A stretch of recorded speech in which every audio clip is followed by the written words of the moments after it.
ജീവിതത്തിൽ ഏറ്റവും സന്തോഷമുള്ള ദിവസത്തിൽ തന്നെ ഞങ്ങളെ വീടൊക്കെ ഒരു മരണ വീട് പോലായിരുന്നു.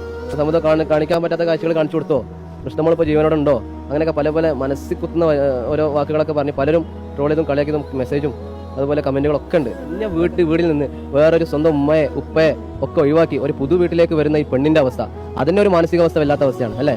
അതുപോലെ ഇങ്ങനെ വിമർശനങ്ങളൊക്കെ ഉണ്ടായപ്പോൾ അവൾ ഒരുപാട് തവണ കഴിഞ്ഞിട്ടുണ്ട്. അതിന് പുറമെ എൻ്റെ ഉമ്മ നിസ്കാരപായിരുന്ന് കഴിഞ്ഞിട്ടുണ്ട്. എൻ്റെ ഉപ്പ പലവട്ടം പലർക്കും വിളിച്ച് ചോദിക്കുമ്പോൾ കരഞ്ഞ് സംസാരിച്ചിട്ടുണ്ട്. ഇനി എൻ്റെ 2 മക്കൾ എന്താ ചെയ്തത്, എൻ്റെ മരുമകൾ എന്താ ചെയ്തത്.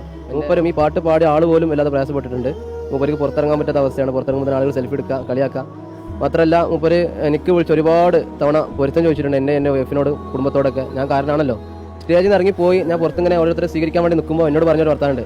സമുദ്രസ്ഥാതെ ഞാൻ പാട്ടിൽ അറിയാതെ എടാ സമതേ എന്നുള്ളൊരു പ്രയോഗിച്ചിട്ടുണ്ട്. അതിൽ നിങ്ങൾ ഒന്ന് മനസ്സിലൊക്കെ പൊരുത്തപ്പെട്ടല്ലോ. മൂപ്പരെന്താ പാടിയെന്ന് കൂടി എനിക്കറിയില്ല, കാരണം ഞാൻ കല്യാണ തിരക്കിലാണ്. പാട്ട് പാടിയ ആൾ ഉസ്താദോ മൂലരോ ഒന്നുമല്ല, മൂപ്പര് ഒരു നാടനായ വ്യക്തിയാണ്.